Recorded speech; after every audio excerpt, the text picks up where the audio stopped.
Bem-vindos a mais uma análise aprofundada. Hoje, a gente vai mergulhar de cabeça em um dos maiores paradoxos da nossa sociedade. Pensa comigo, os dados mostram que o álcool destrói muito mais famílias, mas no fim das contas é a maconha que dá cadeia. Por quê? A ideia aqui é desconstruir as fontes e entender exatamente o que a ciência da saúde pública fala de um lado e o que o sistema penal faz do outro. Vamos lá?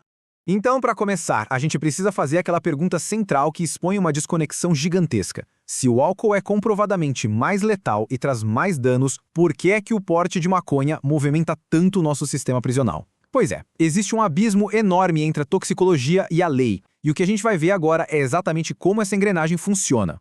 E tem um número nessas pesquisas que salta aos olhos. Olha só, um estudo daquela famosa revista Scientific Reports analisou o risco de morte de várias substâncias. Sabe qual foi a conclusão? O álcool é simplesmente 114 vezes mais letal do que a cannabis. Eles compararam a dose letal com a quantidade que as pessoas normalmente consomem. E a planta proibida fica lá no finalzinho da lista de perigo. 114 vezes? E isso fica muito claro quando a gente olha para os danos de forma mais ampla. Existe uma análise chamada comparativa multidimensional de danos, que divide o impacto entre o dano ao próprio usuário e o dano aos outros. O álcool bate um placar assustador de 72 pontos. Isso acontece por causa do custo social enorme, acidentes de trânsito, violência. O tabaco marca 26 e a cannabis, 20 pontos. Ou seja, as substâncias lícitas que a gente compra em qualquer esquina causam um impacto sistêmico infinitamente maior. Para colocar isso numa perspectiva ainda mais prática, os documentos médicos apontam um fato irrefutável. Todo mundo sabe que o consumo excessivo de álcool pode levar a uma overdose fatal super rápido, né? É até bastante comum. Mas, por outro lado, não existe nenhum registro científico aceito de morte por overdose letal exclusiva de cannabis. Na verdade, a quantidade que alguém precisaria consumir para chegar numa dose teórica letal é humanamente impossível. Bom, isso nos leva à nossa primeira grande sessão. A ciência do dano e o que a toxicologia realmente revela. Mas olha, é super importante deixar claro uma coisa. Ser menos letal não quer dizer de jeito nenhum que é inofensivo, tá? Os médicos alertam que existem riscos reais e que a saúde pública precisa lidar com eles. O grande lance é que o impacto varia muito dependendo de quem usa. Por exemplo, um estudo lá da Universidade de Montreal mostrou que o uso na adolescência pode prejudicar o desenvolvimento do cérebro e a memória até mais do que o próprio álcool. Tem também o risco de despertar vulnerabilidades psiquiátricas em quem já tem uma predisposição genética, além daquela famosa síndrome amotivacional, que drena completamente a atenção e a motivação da pessoa. Outro risco super sério apontado pelos dados é a mistura com a direção. As habilidades motoras e a atenção periférica ficam prejudicadas, sim, e a situação piora drasticamente quando a gente mistura as coisas. Dirigir depois de consumir álcool e maconha juntos simplesmente dobra a chance de causar um acidente. Os efeitos se multiplicam. A ciência, portanto, não pede negligência, ela pede regulação e educação. Certo, então chegamos à nossa segunda parte. Se a ciência mostra isso tudo, por que é proibido? Vamos entender as raízes históricas e sociológicas disso. Se a toxicologia prova que as drogas legais são piores, de onde vem a proibição? As fontes trazem umas comparações excelentes para explicar isso. Pensa na moto letal. Motocicletas causam dezenas de mortes todo dia no Brasil, mas a sociedade aceita, regula e segue a vida. O bar legal. O álcool destrói lares e fígados, mas é amplamente aceito socialmente. Mas quando o assunto é a planta, aí cria-se um pânico moral gigantesco que justifica todo um aparato policial imenso. Claramente, a regra do Estado para proibir não é o volume de mortes. E tem um argumento filosófico profundo nos textos, puxando lá das ideias da ética de Immanuel Kant. A base aqui é que a proibição seria uma violação da soberania corporal. Para esses pensadores, quando o Estado te proíbe de alterar a sua própria consciência no recanto da sua casa, ele está agindo de forma excessivamente paternalista e usurpando a autonomia individual, basicamente tratando o cidadão como alguém incapaz de tomar decisões sobre a própria biologia.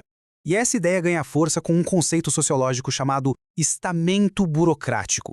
O que os ensaios analisam é o seguinte: a proibição não se sustenta porque o Estado está preocupado com o cuidado médico, não. Ela se sustenta porque cria uma indústria multibilionária do controle penal. Sem essa guerra às drogas, argumentam os autores, faltaria justificativa para manter orçamentos inflados de segurança pública e a engrenagem burocrática do encarceramento em massa.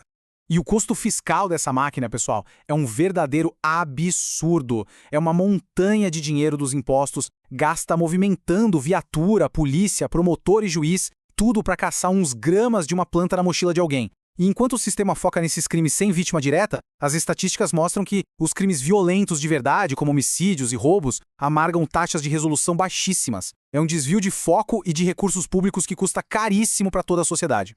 Isso nos traz para o nosso terceiro ponto, o cenário jurídico brasileiro. Qual é a realidade hoje nos tribunais?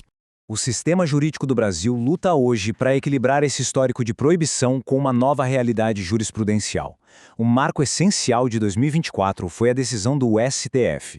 A Corte estabeleceu um limite objetivo, 40 gramas ou o cultivo de 6 plantas fêmeas. E por que isso importa?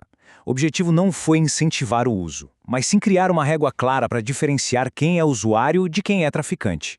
Isso evita que pessoas portando pequenas quantidades sejam jogadas num presídio lado a lado com o crime organizado. Mas aqui a gente precisa parar e derrubar um mito gigantesco. A maconha não está legalizada no Brasil. O que o STF fez foi a descriminalização da posse para uso pessoal. Continua sendo um ato ilícito, só que agora é tratado como infração administrativa, sem prisão, mas sujeita a medidas educativas. E o plantio para a extração de remédios? Esse continua sendo uma burocracia gigante que exige laudos e ações judiciais específicas. E por falar em justiça, como não existe uma regulação ampla no país, a via judicial acabou virando o único caminho para muita gente. As fontes mostram decisões diárias concedendo habeas corpus preventivos para que pais e mães possam plantar em casa e extrair o óleo medicinal para os filhos doentes. Tudo isso para garantir o tratamento sem correr o risco de a polícia bater na porta e prender a família por tráfico. Bom, e o que a gente pode aprender olhando para fora? Vamos para a última sessão, os modelos e impactos internacionais. Enquanto o Brasil vive nesse limbo jurídico, outros países foram bem pragmáticos e tiraram essa questão da esfera criminal, colocando-a direto na saúde pública. O Canadá, que legalizou em 2018, e o Uruguai, pioneiro lá em 2013, tiraram esse mercado bilionário das mãos das facções criminosas e colocaram sob o controle do Estado. Na prática, isso garante controle de qualidade. O usuário deixa de consumir produtos cheios de contaminantes perigosos como mofo e amônia do mercado ilegal e passa a ser tratado pelo sistema de saúde. Os números desses mercados regulados são de cair o queixo. Nos estados americanos que legalizaram, houve quedas de até 95% nas prisões relacionadas à substância. 95%? Isso libera o policiamento para focar nos crimes graves. Além disso, análises econômicas apontam que, se o Brasil adotasse um modelo parecido, poderia arrecadar quase 13 bilhões de reais todo ano em impostos. É dinheiro que hoje financia o tráfico, mas que poderia muito bem construir escolas e hospitais. E tudo isso deixa a gente com uma pergunta final, que é inevitável. Diante dos dados toxicológicos, desses custos fiscais absurdos e dos exemplos que vêm de fora, a atual criminalização realmente serve para proteger a sociedade dos danos ou serve só para sustentar uma máquina penal que se mostra ineficaz? É uma reflexão vital para os nossos próximos passos como sociedade. Fica aí o questionamento. Muito obrigado por acompanhar essa análise e até a próxima.